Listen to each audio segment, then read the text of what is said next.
আসসালামু আলাইকুম। HSC 26 batch, আশা করি তোমরা সবাই ভালো আছো, সুস্থ আছো। তোমাদের বায়োলজি প্রথম পত্র পরীক্ষাটা হয়ে গেছে এবং আমি তোমাদের মোটামুটি কমেন্ট এতগুলোর মতো যা যা দেখছি আমার ইউটিউবের কমেন্টগুলা, বুঝলাম যে তোমাদের পরীক্ষা ম্যাক্সিমামেরই খুব খুব খুব ভালো হয়েছে। সো এখন আমি কথা বলবো বায়োলজি সেকেন্ড পেপার নিয়ে, সেকেন্ড পেপারের এমসিকিউ নিয়ে, এবং সেকেন্ড পেপারের এমসিকিউতে কি করলে তুমি সেকেন্ড পেপারের এমসিকিউতে একদম 25-25 পাবা, সেকেন্ড পেপারের এমসিকিউতে সর্বোচ্চ মার্ক পাইতে পারো, সেটা নিয়ে কথাবার্তা বলবো। এবং কেমনে 25-25, কেন 25-25? দেখো, আমি তোমাদের যে এমসিকিউর জন্য যে অনশট ক্লাসটা দিছিলাম, এমসিকিউর জন্য এই দেখো এক ক্লাসে প্রথম পথে সকল এমসিকিউ, সেই এমসিকিউ এর ক্লাসের মধ্যে দেখো সব কমন পড়ছে, সব। ঠিক আছে, সব বলতে মানে অ্যাকচুয়ালি সব কমন পড়ছে। তুমি দেখো আমি খালি যে স্লাইডগুলো চেঞ্জ করতেছি, দেখো এই যে সবগুলা, এই যে কোলেস্ট্রল কি জাতীয় পদার্থ, তারপর কোথায় মিওসিস হয়, আমি সবগুলো কিন্তু দেখাই দিচ্ছি। দাঁত রোগের জীবাণু কোনটা, হ্যাঁ মোটামুটি সবই কিন্তু আমি কি করছি তোমাদেরকে দেখাইছি। বাংলাদেশ কোন পানিভৌগোলিক অঞ্চলে অবস্থিত, ঠিক আছে, আমি বলতেছিলাম এগুলো আসবে। লুকায়িত পত্রন্দ, দেখো এই জিনিসগুলো কিন্তু আমি পড়াই দিছি এবং তোমরা আলহামদুলিল্লাহ খুব ভালো আনসার করছো। 25টার মধ্যে 25টা এমসিকিউ আমার যে স্লাইডগুলো ছিল সেই স্লাইডগুলোর মধ্যে পাওয়া গেছে, এবং 18 কি 19টা এমসিকিউ হুবহু, যেমন এই যে কোন আলোতে সালোক সংশ্লেষণের হার বেশি, লাল আলো, এরকম হুবহু, কমন আসছে প্রায় 18 থেকে 19টা এমসিকিউ। এবার আমি যেই সব জায়গাগুলো বলছিলাম যেগুলো পড়ে নিও, এই পাশের এখান থেকে আসবে, সেগুলো পাশের এই জায়গা থেকে আসছে, যেমন ইমার্জিং ভাইরাস, এই যে এটা সরাসরি আসছে। আর কিছু কিছু এমসিকিউ যেমন ধরো এইটিএস রাইবোজোমের উপএকক কি, তোমাদের এই প্রশ্নটা আসছে আজকে একটু অন্য হবে, যে এইটিএস রাইবোজোমের একটা যদি 40 হয় তাহলে একটা কত হবে। তার মানে তুমি যদি পাশের এই তথ্যগুলো যদি ভালো করে পড়ে থাকো আজকে, দেখা যাবে যে তোমাদের আজকে সবগুলো কমন পড়ে গেছে। তো এই কথাটা আমি তোমাদেরকে বলতেছি যে চাইলে 25টার মধ্যে 25টায় কমন ফলানো সম্ভব। কারণ আমাদের আল্লাহ যদি চায় আমাদের পানিবিজ্ঞান পরীক্ষাটা যদি ভালো হয়ে যায়, তাহলে দেখা যাবে যে আমাদের বায়োলজির কোনো টেনশন আর কখনো নেওয়া লাগবে না। তাই পানিবিজ্ঞানও চাইলে সম্ভব, সম্ভব। প্রশ্ন যদি যে প্যাটার্নে হয়েছে উদ্ভিদ বিজ্ঞানটা, সেই একই প্যাটার্নে, এবং আমাদের যেটা ধারণা সেই একই প্যাটার্নে যদি হয়, তাহলে পানিবিজ্ঞান সেকেন্ড পেপারও তুমি পাবা। তাহলে আমি তোমাদের সাথে একটু কথা বলবো কোন কোন জায়গাগুলোতে তোমাদের কনফিউশন হয়। এখন এই ছোট্ট একটা 15-20 মিনিটের ভিডিও, এখানে তো আমি তোমাদের সবগুলো এমসিকিউ করাই দিতে পারবো না। সবগুলো এমসিকিউ অলরেডি আমি করাই দিছি। এই দেখো, তুমি জাস্ট আমার ইউটিউবে যাবা, যে আমার চ্যানেলে সার্চ করবা হাসনাত শুভ্র, সার্চ করে দেখো, হোমে একটু নিচে গেলে দেখবা পেয়ে যাবা যে এক ক্লাসে উদ্ভিদবিজ্ঞান প্রথম পত্র, এটা তোমরা করবো না, তোমরা করবা হচ্ছে এটা এক ক্লাসে জীববিজ্ঞান দ্বিতীয় পত্রে সকল এমসিকিউ। একটু সময় নিয়ে করবা। আমি কেমনে করবো আমি বলে দিব। দেখো, ক্লাসটা অনেক বড়, এখন স্বাভাবিক তোমার এই এত বড় ক্লাস করা তুমি টাইম পাবা না, এটাই স্বাভাবিক। 9 ঘন্টা ক্লাস তুমি এখন কেমনে করবে, আমি তোমাকে 9 ঘন্টা ক্লাস করার কথা বলতেছিও না। যদি সম্ভব হয় এখানে যাবা, স্পিডটাকে 1.5x বা 2x করে দিবা, তাহলে মোটামুটি তুমি এটাকে 4-5 ঘন্টা শেষ করে ফেলতে পারবা। বাট তার থেকে বেটার হবে কি, তার থেকে বেটার হবে তুমি ক্লাসের স্লাইডে দেখো, ক্লাসের স্লাইডের যে লিঙ্কটা আছে দেখো, আমি কমেন্টেও দিয়ে রাখছি, এই ক্লাসের স্লাইডের লিঙ্কে চলে যাবা। স্লাইডের লিঙ্কে যাওয়ার পরে দেখো টোটাল 1 2 3 4 5টা স্লাইডের লিঙ্ক, মানে 5টা স্লাইড আছে। 5টা স্লাইড তুমি ডাউনলোড করবা। 5টা কেমনে, এই দেখো এটা হচ্ছে এক চ্যাপ্টার 1 2, তারপর 3 4 5 6, তারপর হচ্ছে 7 8, তারপর 9, তারপর হচ্ছে 10 11 12। তুমি জাস্ট যে কোনোটা সাইড কি করবা, ওপেন করবা। স্লাইড ওপেন করে তুমি স্লাইডটা ধরে ধরে কি করা শুরু করে দিবা, পড়া শুরু করে দিবা। এবং স্লাইডের পাশে যেই তথ্যগুলো আছে এই তথ্যগুলো অবশ্যই পড়বা। যেমন ধরো প্রাণী জগতের ভিন্নতার কারণ কি, এখানে আনসার হচ্ছে প্রজাতিগত বৈচিত্র্য। বা তোমাকে যেটা করতে হবে, পাশে যে তথ্যটা আছে তথ্যটাও পড়তে হবে। এই দুটো যদি তুমি ম্যাচ করতে পারো, তাহলে তোমার কোনো এমসিকিউ আর কাটা যাবে না। ঠিক আছে, তারপর ধরো এই যে দেখো কেওলাস লিনিয়াস নিয়ে আনসার ছিল, দ্বিপদী নামকরণ, কিন্তু ত্রিপদী নামকরণ তো একটা টপিক, সেখান থেকে তো প্রশ্ন আসতে পারে, তো সেই জন্য আমি দ্বিপদী দুটাই দিয়ে দিছি। তারপরে দেখো প্রত্যেকটা ক্ষেত্রে ট্যাক্সন ছিল আনসার, বাট আর কি কি ধাপ আছে 7টা ধাপের নাম দিয়ে দিছি, এবং প্রত্যেকটা জিনিস প্রত্যেকটা স্লাইডের মধ্যে খুব সুন্দর করে ব্যাখ্যা করা আছে। এবং এই স্লাইডে গেলে একটু সামনে গেলেই তুমি সুন্দর একটা জিনিস পাবা, সেটা হচ্ছে সবগুলা পর্ব মনে রাখার জন্য অল ইন অন স্লাইড, এটা অবশ্যই পড়বা। সবগুলা পড়বো। কত নম্বর পেজে, 16 নম্বর পেজে আছে। এই দেখো পরিফেরা ডিডিয়া প্লাটি হেলমেন্থিস নেমাওডা মোলাস্কা অ্যানিডা আর্থ্রোপোডা অ্যাকাউন্টারমাটা, এই 8টা পর্বের কি নাম, তার স্কেলেটন কেমন, তার পুষ্টিতন্ত্র কেমন, শ্বসনতন্ত্র কেমন, বিশেষ কোষ কি আছে, লার্ভা কি আছে, একসাথে এগুলো করে দেওয়া আছে। সো তুমি জাস্ট চোখ বুলাবা, তোমার কোন কোন জায়গায় প্রশ্ন দরকার সবগুলো এখানে দেখাই দেওয়া হয়েছে। তুমি স্লাইডটা ডাউনলোড করবা, স্লাইডগুলো সলভ করবা, এবং অবশ্যই পাশে যে এই থিওরিগুলো দেওয়া থাকবে, এইগুলা যেগুলো দাগানো থাকবে, পুরো থিওরি তো পড়া লাগবে না, যেটুকু দাগানো থাকবে সেটুকু তুমি পড়বা। আমি যদি আরেকটা জায়গায় চলে যাই, যেমন ধরো আমি যদি হাড্ডির চ্যাপ্টারে চলে যাই, সেক্ষেত্রে একই কথা, তুমি জাস্ট এমসিকিউ পড়বা। এমসিকিউর পাশে দেখো, এমসিকিউ এর পাশে এই থিওরিগুলো যেগুলো দাগায় রাখছে এগুলো পড়বা। তো যেসব জায়গায় তোমার কনফিউশন মনে হবে যে ভাইয়া এটা আমি তো বুঝতেছি না, এখানে একটু যদি বুঝলে ভালো হতো, তাহলে তুমি যে কোর্সটা করবা এই টপিকটা যেখানে আছে ওই ক্লাসের ওই মিনিটে চলে যাবা, ওই টপিকে চলে যাবা। যেমন ধরো তুমি বুঝতেছো না আমি হাড্ডি দিয়ে কি পড়াইছি, তো তুমি কি করবা, হাড্ডি যে জায়গায় পড়াচ্ছি এই দেখো এই জায়গায় চলে যাবা, হাড্ডি যে জায়গায় পড়াইছি এই জায়গায় যে একটু দেখে আসবা আমি কোন ছন্দটা কিভাবে পড়াইছি, জাস্ট একটু টান দিয়ে খেলে কি করে আসবা দেখে আসবা, তাইলেই কিন্তু হয়ে যাবে। ঠিক আছে, তো এই হচ্ছে কথাবার্তা। তারপরে দেখো এই দেখো আমি বিভিন্ন টেকনিক দিয়ে দিছি, সেই টেকনিকগুলো পড়বা এবং দাগাই দিছি যে কোনটা থেকে আসতে পারে। যেমন ধরো ওরন্ডোয়েড প্রসেস কোথায় বিদ্যমান, সেটা তো উত্তর তোমাদের দাগাই দিছি, পাশাপাশি আর কি কি আসতে পারে সেগুলো সুন্দর করে করে মার্ক করে দিছি। সো এগুলো হবে তোমার কাজ। এখন শোনো, 25 পাইতে গেলে কি করতে হবে? তোমার অবস্থা যদি খুবই খারাপ থাকে, তোমার 25 দরকার না, তুমি জাস্ট পাস করতে চাও, পাস না তুমি তার থেকে বেশি মার্ক পাবা, সর্বোচ্চ মার্ক তুমি তুলতে পারবা। সেই জন্য তোমাকে কি করতে হবে, যে জায়গাগুলো ভুল হয় সেই জায়গাগুলোকে ভুল করা যাবে না। অর্থাৎ আমি এখানে ছোট্ট করে একটু দেখাই দিব কোন কোন জায়গায় স্টুডেন্টরা ভুল করে। যেমন ধরো এখানে প্রতিসাম্যতা এবং ক্লিভেজ, দেখো প্রতিসাম্যতার মধ্যেও কিন্তু অরীয় প্রতিসাম্য আছে আর দ্বিপার্শ্বীয় প্রতিসাম্যতা আছে, ক্লিভেজের মধ্যেও কিন্তু অরীয় ক্লিভেজ আর দ্বিপার্শ্বীয় ক্লিভেজ আছে, দুটো কিন্তু সেম জিনিস না। এবং উদাহরণও কিন্তু দেখো, তুমি অরিওর ক্ষেত্রে দেখো, অরিওর ক্ষেত্রে কিন্তু উদাহরণ চেঞ্জ হয়ে যাচ্ছে। এখানে অরিওর ক্ষেত্রে আমরা বেশিরভাগ ক্ষেত্রে দেখছি নিডারিয়া পর্বের, এখানে কিন্তু অরীয় ক্লিভেজে যায় সেটা কিন্তু আর্থ্রোপোডার হয়ে গেছে। তো এই জায়গাগুলো মাথায় রাখতে হবে যে কোনটা কি, যেসব জায়গায় স্টুডেন্টরা ভুল করে। তারপর ধরো তোমাকে প্রাণী চিনতে হবে, আমি প্রত্যেকটা অধ্যায়ের জন্য অল্প অল্প করে বলে দিচ্ছি। তোমাকে প্রাণী চিনতে হবে, কোনটা কোন প্রাণী। যেমন ধর এখানে পিতে প্লাটিহেলমিনথেস পর্বের প্রাণী আছে, কিউতে নেমাটোডা পর্বের প্রাণী আছে। অর্থাৎ যে কটা প্রাণী আছে একটু দেখে যাবা কোনগুলো থেকে বেশি আসতে পারে। এই যে প্লাটিহেলমিনথেস নেমাটোডার ক্ষেত্রে এই দুটো চিত্র হচ্ছে কমন। তারপর যোগ কেঁচো চিত্র আসতে পারে, তারা মাছের চিত্র বেশি দেয়, শামুকের চিত্র বেশি দেয়। সো এই চিত্রগুলো তোমাকে চিনতে হবে, বোথ সিকিউ এবং এমসিকিউর জন্য এগুলো তোমাকে চিনতে হবে। এবং এটা দেওয়ার পরে দেখো এই বহুপদী টাইপের প্রশ্ন করে ফেলবে। বহুপদী প্রশ্নগুলো আনসার করা একটু কঠিন, এবং এই বহুপদীগুলো আনসার করতে হবে বলে আমি স্লাইডের পাশের থিওরিগুলো তোমাকে পড়তে বলি, কারণ থিওরিগুলো একটু দেখে নিলে, দাগানো থিওরি কিন্তু সব না, জাস্ট দাগানো পার্টটুকু, তাহলে তুমি এই বহুপদীগুলো আনসার করতে পারবা। তাহলে চিত্র দিয়ে বহুপদী দিয়ে দিবে। এবং এই টাইপের প্রশ্ন স্টুডেন্ট সব থেকে বেশি ভুল করে, কনফিউজড হয়ে যায়। এখানে বলছে যে উদ্দীপকের কিউ প্রাণীটির জন্য প্রযোজ্য। অনেকে কিউটা খেয়ালই করবে না, অনেকে হয় পি অথবা কিউ দুটো মিলে দাগানো শুরু করে দিবে, বাট বলেই দিচ্ছে আলাদাভাবে কিউটার ক্ষেত্রে প্রযোজ্য। কিউ না বলে যদি পি বলতে, তাহলে আনসার কিন্তু অন্যরকম হয়ে যেত। ঠিক আছে, মাথায় রাখতে হবে। তারপর পানি বিভিন্নতা শ্রেণী মানে লাস্টের দিকে যে ন্যাথোস্টোমাটার আন্ডারে যে শ্রেণীগুলো আছে, কন্টেক্টিস, অ্যাক্টিনোপটেরিজি, সার্কোপটেরিজি, এগুলোর মধ্যে ফুলকারন্ধে অনেকের প্যাচ লাগে। ফুলকারন্ধের সংখ্যাগুলো আলাদা আলাদা করে পড়ে ফেলবা, ফুলকারন্ধ আলাদা আলাদা করে পড়ে ফেলবা। ইউরোকোরেরা থেকে যত নিচে মানে যত উন্নতর দিকে গেছে ফুলকারন্ধের সংখ্যা কমছে, এটা মাথায় রাখবা। তারপর দেখো কোনটার আইস কেমন, কোনটা লেজের পুচ্ছ পাখনা কেমন পড়তে হবে, কোনটা তরুণাস্থ নির্মিত, কোনটা অস্থি নির্মিত পড়তে হবে। তারপর যদি হাইড্রাকাসফরিং মিউমাসে চলে যাই, হাইডার ক্ষেত্রে যে নেমাটোসিস্ট খুবই গুরুত্বপূর্ণ, নিউরোসাইট কোষ, নেমাটোসিস্টের প্রকারভেদগুলো থেকে পরীক্ষা প্রশ্ন আসে। আরেকটা জায়গা থেকে প্রশ্ন আসে হাইডার চলন, কোনটা কোন চলন, জোকা চলন কোনটা, সাধারণ চলন কোনটা, ডিগবাজি কোনটা, লুপিং কোনটা, দ্রুত কোনটা, এইগুলোর মধ্যে স্টুডেন্ট সব থেকে বেশি কনফিউজড হয়। তারপর হচ্ছে হাইডার বিভিন্ন কোষ, কোষের কাজ, এগুলো পড়তে হবে। তারপর রুই মাছের মধ্যে গেলে দেখো এই যে একটা এমন একটা সাধারণ একটা টপিক, যে টপিকটা অনেকেই পড়ে না, সেটা হচ্ছে পটকা। এই পটকা থেকে পরীক্ষা প্রশ্ন আসে। পটকা থেকে কি করবে জানো, পটকারে যে এই জায়গায় মার্ক করে দিবে এ মার্ক করে দিয়ে বলবে এই জায়গাটার নাম কি, আবার এই জায়গায় মার্ক করে দিবে বি, বলবে বি এর নাম কি, বি এর একটা নাম, এ এর একটা নাম। বিটা হচ্ছে রেটি মিরাবিলিয়া আর এ হচ্ছে নিউমেটিক নালী। তারপর এখানে বলে দেবে এটা কোন প্রকোষ্ঠ, এটা কোন প্রকোষ্ঠ, বলবে এখানে কি আছে, কোন গ্যাস আছে, এটার কাজ কি। এই সাধারণ একটা টপিক, এই পটকা থেকে এই যাবৎকাল পর্যন্ত বেশি প্রশ্ন আসছে।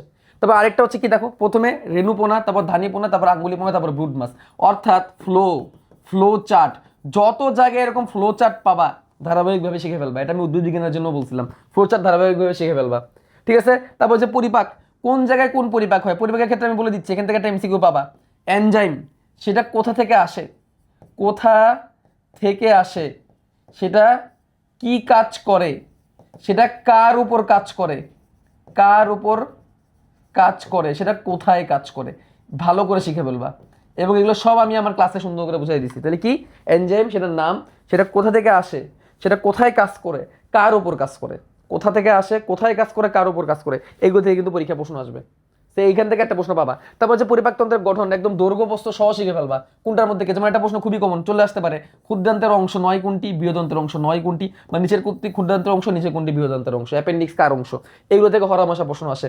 প্রশ্ন আসতে পারে পৌষ্টিক গ্রন্থি থেকে, কয়টা পৌষ্টিক গ্রন্থি আছে, এই পৌষ্টিক গ্রন্থির অবস্থান কোথায়, মানবদের সব থেকে বড় গ্রন্থি কোনটা, যকৃৎ। সো এইগুলো থেকে পরীক্ষা প্রশ্ন ঘুরে ঘুরে চলে আসে, এগুলোর অবস্থান ভালো করে শিখে ফেলবা, এগুলার অবস্থান এবং এগুলো থেকে কাজ। তারপরে যকৃতের ক্ষেত্রে বলবাম যকৃতের বিপাকীয় ভূমিকা, যকৃতের বিপাকীয় ভূমিকা থেকে দেখবে একটা প্রশ্ন হয়তো চলে আসছে, এগুলো ভালো করে পড়ে যাবা। এখন তো এক নাগারে সব বলা সম্ভব না, জাস্ট যেগুলো থেকে স্টুডেন্ট বেশি কনফিউজড হয় বা যেগুলো বেশি আসে সেগুলো তোমাদেরকে বলে দিচ্ছি।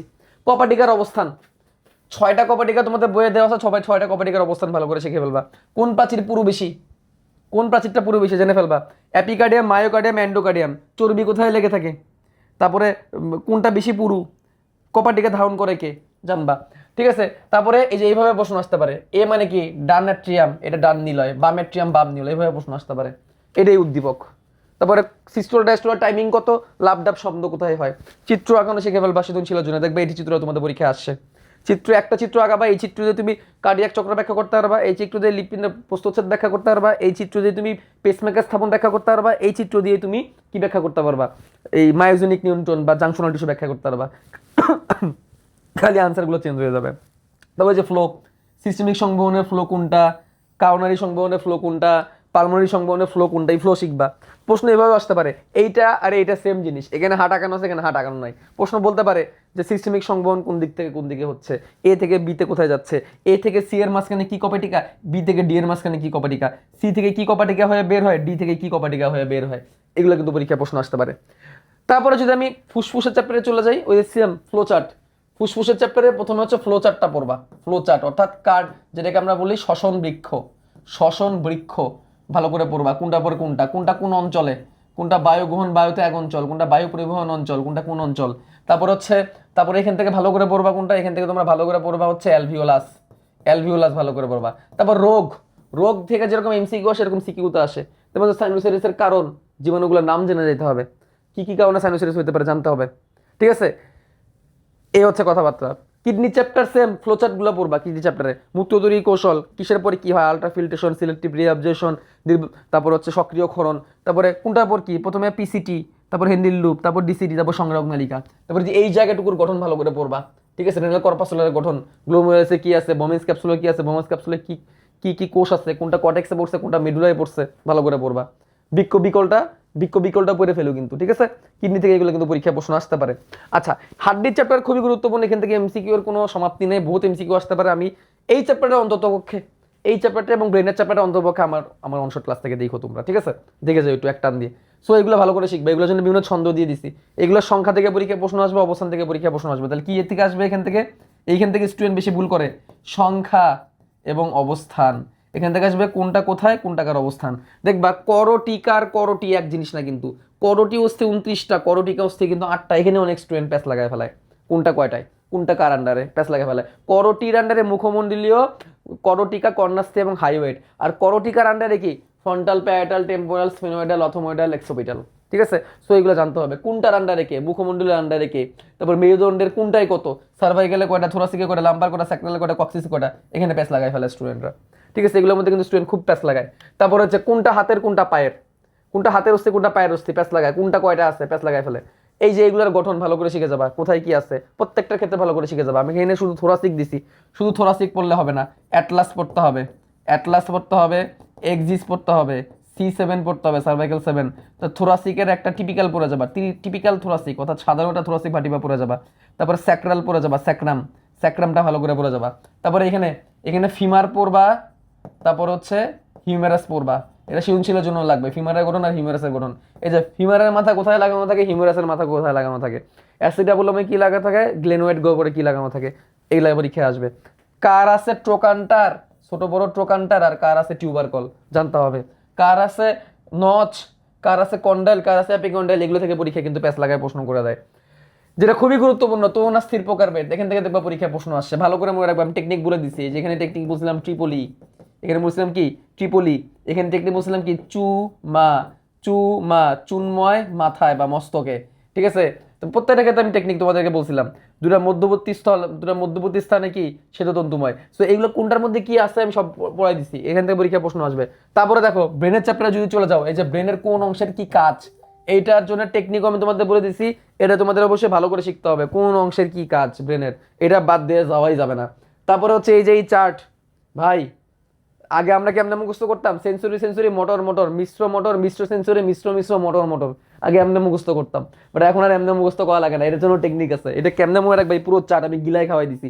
এই জন্য তোমার বলছিলাম হাড্ডি এবং ব্রেনের চ্যাপ্টার, এই দুটো চ্যাপ্টার অন্ততপক্ষে আমার অনশট ক্লাস থেকে দেখে নিও, ঠিক আছে। আর পানির বিভিন্নতা শ্রেণীবিন্যাস দেখে নিও। তারপর হচ্ছে এই যে চোখের গঠন পুরোটা পড়াই দিছি। চোখের গঠনের যে কোনো জায়গা থেকে পরীক্ষা প্রশ্ন আসতে পারে, যে এইটুকু অংশের নাম কি প্রকোষ্ঠ, এইটুকু কি প্রকোষ্ঠ, এইটুকু কি প্রকোষ্ঠ, কোন প্রকোষ্ঠে কি থাকে, কোনটা আনুষঙ্গিক অংশ, কোনটা কক্ষিগুলোকের আবার 3টা অংশ, স্তরের আবার 3টা অংশ, প্রকোষ্ঠের আবার 3টা অংশ, কোনটা কোন কার অংশ, কর্নিয়া কার অংশ, এইগুলা কার অংশ, এইগুলা কার অংশ। প্রত্যেকটা থেকে পরীক্ষা প্রশ্ন আসতে পারে যে অক্ষিপক্ষ কার অংশ, ও আনুষঙ্গিক অংশ নাকি অক্ষিগোলকের অংশ, এভাবে প্রশ্ন আসতে পারে। লেন্সকে কে ধরে রাখে, লেন্স উপযোজন কি, এগুলো থেকে পরীক্ষা প্রশ্ন আসে, জানতে হবে। কানের গঠন, কানের মধ্যে কোন টাকার অংশ, বহিকর্ণ, মধ্যকর্ণ, অন্তকর্ণ, কোনটার মধ্যে কি আছে জেনে নিবা। স্নায়ুতে কাজ করে কতটুকু, ভারসাম্যতে কাজ করে কতটুকু জেনে নিবা। আর এইখানে এই ফ্লোচারটা জানবা যে কোন দিক থেকে শব্দ তরঙ্গ কোন দিকে যায়, এবং এটা সৃজনশীল দেখবা চলে আসতে পারে। ঠিক আছে, এরপরে ব্রেনের চ্যাপ্টারে এই যে আরেকটা চার্ট, দুইটা চার্ট আছে এরকম, একটা হচ্ছে হরমোনের, এই দুটাই হরমোনের চার্ট, দুটাই হরমোনের চার্ট, এটা একদম ঠুটস্থ করে ফেলবা। এখান থেকে একটা এমসিকিউ পাবা, একটা এমসিকিউ দেখবে এখান থেকে তোমার চলে আসছে। কোন টাকার হরমোন, সবার আগে এটুকু মনে রাখবা, কোন টাকার হরমোন। ঠিক আছে, এবং কাজের থেকে কোন টাকার হরমোনটা বেশি গুরুত্বপূর্ণ। কাজ সব লাগে না, যেগুলো যেগুলো লাগে আমি তোমাদের দাগাই দিচ্ছি ক্লাসের মধ্যে। মানব জীবনের ধারাবাহিকতা চ্যাপ্টার, এই চ্যাপ্টারের মধ্যে যে ভ্রূণস্তরের পরিণতি, এইটা ভালো করে পড়বা। ভ্রূণস্তরের পরিণতি, কোন ভ্রূণস্তর থেকে কি তৈরি হয়। এখানে তারপর এখানে মেনস্ট্রুয়াল সাইকেল, রজচক্র, মেনস্ট্রুয়াল সাইকেল বা রজচক্র, এটা ভালো করে পড়বা। ঠিক আছে, এই ক্লাসটাও সুন্দর করে করানো হয়েছে, তাসলিম আপু সুন্দর করে দেখাই দিছে, আমার ওই ক্লাসটার মধ্যেই আছে। রজচক্রটা ভালো করে পড়বা। তারপর হচ্ছে শুক্রাণু গঠন কেমন হয়, ডিম্বাণু গঠন কেমন হয়, ভালো করে পড়বা। তারপর হচ্ছে আইভিএফ এবং জন্ম নিয়ন্ত্রণ পদ্ধতি, এগুলো থেকে কিন্তু পরীক্ষায় প্রশ্ন আসে। আর হ্যাঁ, শুক্রাশ মানে পুং যৌনাঙ্গ, স্ত্রী যৌনাঙ্গ, পুং প্রজননতন্ত্র, স্ত্রী প্রজননতন্ত্র, কোনটা কার অংশ, ডান। তারপরে প্রতিরক্ষা, প্রথম প্রতিরক্ষা স্তরে কে কে আছে, দ্বিতীয় প্রতিরক্ষা স্তরে কে কে আছে, তৃতীয় প্রতিরক্ষা স্তরে কে কে আছে, এটা সবার আগে দরকার। কোনটা স্পেসিফিক, কোনটা নন স্পেসিফিক, কোনটা স্পেসিফিক, কোনটা নন স্পেসিফিক, এটা দরকার। এই যে এই দুটা পার্ট ভালো করে মুখস্থ, ঠুটস্থ করে ফেলবা। এই চ্যাপ্টারে এই যে ওয়াই আকৃতির অ্যান্টিবডির গঠন, ওয়াই আকৃতির কি, ওয়াই আকৃতির কি গঠন, অ্যান্টিবডির গঠন, এইটা পড়ে যাবা ভাই। অ্যান্টিবডির গঠনটা সিকিউর জন্য হলেও পড়ে যাবা, সিকিউর জন্য হলেও পড়ে যাবা। এমসিকিউ তো আসতে পারে, ভারী শৃঙ্খল, হালকা শৃঙ্খল, কোনটার ওজন কত, কয়টা ডাইসালফাইড বন্ড আছে, কোনটা নমনীয়তা দান করে, কবজা অঞ্চল নমনীয়তা দান করে, তারপরে পরিবর্তনশীল অঞ্চল কতটুকু, প্যারাটপ কি, কতগুলা অ্যান্টিবডি আছে। এই যে দেখো অ্যান্টিবডি, এটা এটা একদম ঠাডায় মুখস্থ করবা, কোনটা কোন অ্যান্টিবডি, অ্যান্টিবডি কোনটা, এবং সেটা কত পার্সেন্ট থাকে, এবং সেটা কোথা থেকে পাওয়া যায়। যেমন গর্ভাবস্থা অতিক্রম করে, অমরা অতিক্রম করে কে আসে, জি, আর মায়ের দুধে পাওয়া যায় এ, এই দুধের মধ্যে অনেকে প্যাচ লাগায়, দুধে কোনটা পাওয়া যায়, আর অমরা অতিক্রম, অমরার মাধ্যমে কোনটা আসে, এই দুধের মধ্যে ম্যাক্সিমাম স্টুডেন্ট প্যাচ লাগায়। তারপরে কোনটা নেগেটিভ প্রভাব করে, অ্যালার্জিক প্রভাব করে, এটা জানতে হবে, এটা পরীক্ষায় আসে।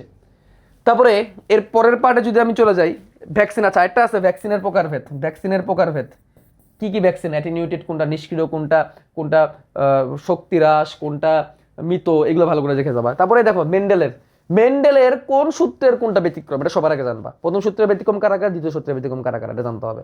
কোনটার অনুপাত কি, দেখো প্রশ্ন এইভাবে আসতে পারে, এই অনুপাতটা কার, প্রশ্ন আসতে পারে, বা এইটার অনুপাত কত। তাহলে প্রথম সূত্রের ব্যতিক্রম, দ্বিতীয় সূত্রের ব্যতিক্রম, দুটোই জানবা। কোনটার অনুপাত কি জানবা ভালো করে। লিথাল জিন থেকে যা আছে সব পড়ে যাবে, লিথাল জিন থেকে যা আছে। এবার রক্তের গ্রুপ, কে কাকে রক্ত দিতে পারবে, দেখো এইভাবে প্রশ্ন দিতে পারে, যে প্রশ্ন দিতে পারে যে ভি ব্যক্তি বিপদ পড়লে কার থেকে রক্ত নিতে পারবে, এক্স ব্যক্তি বিপদে পড়লে কার থেকে রক্ত দিতে পারে, জেড ব্যক্তি কাকে রক্ত দিতে পারবে, এগুলো এইভাবে প্রশ্ন আসতে পারে। অর্থাৎ কে কাকে রক্ত দিতে পারবে, কে কাকে রক্ত দিতে পারবে না। এবং হিমোফিলিয়া, থ্যালাসেমিয়া, হিমোফিলিয়ার বর্ণাঢ্যতা, এর মধ্যে পার্সেন্টেজ টাইপের প্রশ্ন আসে। যেমন ধরো বাবার সম্ভাবনা কতটুকু, এরকম যেরকম প্রশ্ন আসে রক্ত থেকে, তেমনি পার্সেন্টেজ টাইপের প্রশ্ন আসতে পারে, যে অমুক বংশধরে কি হইতে পারে। ধরো বাবা হচ্ছে বর্ণান্ধ, মা সুস্থ, তাহলে তার প্রথম বংশধরে ছেলে মেয়েগুলা কেমন হবে, দ্বিতীয় বংশধরে ছেলে মেয়েদের কি অবস্থা হয়ে যাবে। এই টাইপের প্রশ্ন বিভিন্নভাবে আসতে পারে। যে মা বাহক বাবা সুস্থ, সেক্ষেত্রে কি হইতে পারে, এই টাইপের প্রশ্ন আসবে। তো এই টাইপের প্রশ্ন দেখে নিবা। ঠিক আছে, তো এই চ্যাপ্টার থেকে পেঁচায় প্রশ্ন আসে, আবার অনেক সহজ প্রশ্ন আসে। এই চ্যাপ্টারের লাস্টের দিকে বিবর্তন পাঠ আছে। বিবর্তন থেকে একটা বলে রাখি, বিবর্তনের মতবাদগুলো ভালো করে জানবা। বিবর্তনের মতবাদ, বিবর্তনের কি মতবাদটা ভালো করে জেনে যাবা, কোনটা কে বিবর্তন, কোনটার ক্ষেত্রে কে দিছে। তারপর হচ্ছে প্রমাণ, বিবর্তনের প্রমাণ আদি। ঠিক আছে, প্রমাণিত ভালো করে পড়বা। সমসমস্ত অঙ্গ, সমবৃত্তীয় অঙ্গ, অনেক প্যাচ লাগে কিন্তু, কোনটা সমসমস্ত কোনটা সমবৃত্তীয়, ভালো করে দেখে যাবা। তো মোটামুটি আমি জাস্ট একটা গো থ্রো করলাম, এটুকু সময়ের মধ্যে সব বলা সম্ভব না। পুরো ক্লাসটার মধ্যে সবকিছু দেওয়া আছে, ক্লাসের স্লাইড ডাউনলোড করে পড়া শুরু করে দাও। কোনগুলোর মধ্যে প্যাচ লাগে সেগুলো আমি এখানে আলোচনা করলাম, আশা করি তুমি বুঝতে পারছো, এবং কোনগুলো বেশি গুরুত্বপূর্ণ সেগুলো আমি তোমাদের দেখাই দিলাম।